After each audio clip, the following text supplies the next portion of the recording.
kindergarten teacher look-alike had decorated for them. And, if Natalie was being really honest with herself, maybe her interest was partly because he didn't seem interested in her. It was kind of a novelty to have a man's eyes never land on her breasts, to not stare at her as if he was thinking of 8 different ways to get her into bed. Nerdy, awkward guy definitely didn't seem as though he'd know. And there was something kind of sweet about that. Natalie had tried to slip in a few sly questions, but Olivia didn't know much about him. Said he'd been there only a few months. When Natalie threw in the phrase, "and his wife," Olivia had frowned. "I'm not sure he's married," she'd said. Although all Natalie's synapses began firing at that comment, she'd concentrated instead on hanging her favorite hats along the guest room wall. Where would they have taken the sea lions? She asked now, focusing on scooping tasteless wheat circles into her mouth. She had to buy some better cereal and get nerdy out of her mind. But she did want to see the animals again. "Probably the Friends of the Sea Lion Center," Olivia said. "It's a new little rescue place on the south side of the island." "Do they allow visitors?" Natalie asked. "I think so. They have a full veterinary hospital and outdoor pools where you can see the sea lions that are healthy enough to be released back to the wild. You should check it out." Take me, Lily bounced. Natalie smiled at Lily and put her bowl in the sink. She might. It embarrassed her that she half hoped Nerdy would be there too. What was the matter with her? She'd barely gotten rid of clingy David of the broken motorcycle in LA, and now her mind was already wrapping around someone else? She was supposed to be on a mancation. No men for at least 3 months.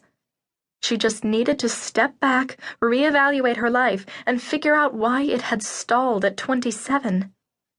Growing up, she'd always pictured herself having, by this age, a strong career, a decent apartment, a well-stamped passport, like-minded friends, and a fabulous boyfriend. Marriage and kids had never been on her life's agenda.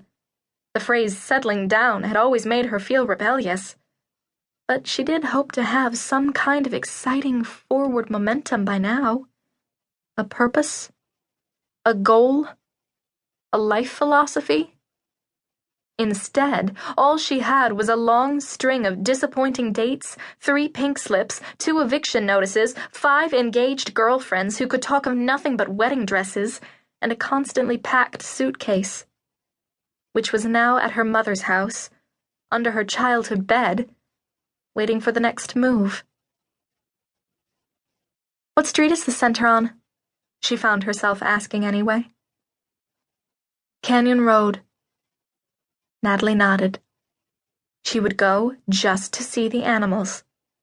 She had to stop thinking about Nerdy. He wasn't her type at all. Her type was much tougher looking.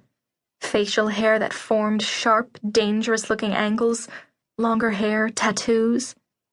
She tended to gravitate toward mercurial, dramatic Los Angeles types, although she didn't know why. They were exciting for about 5 minutes, but ultimately they never worked out. And when they didn't, they became unbelievably hard to shake. "Come here, Lily," Olivia said from the couch. "Let me braid your hair. Are you done with breakfast?" "Almost." Lily scooped the remainder of her cereal into her mouth like a kitten. Natalie rinsed the dishes while Lily scrambled onto the couch so Olivia could work 2 braids to her shoulders. Lily had on one of her EMT costumes from Halloween. She'd been a fireman, an ambulance driver, and then an EMT in rapid succession, and Olivia always let her wear the costumes to school if she wanted, as long as the school didn't complain. Lily wasn't allowed to bring her plastic fireman axe, of course, but she never whined about that.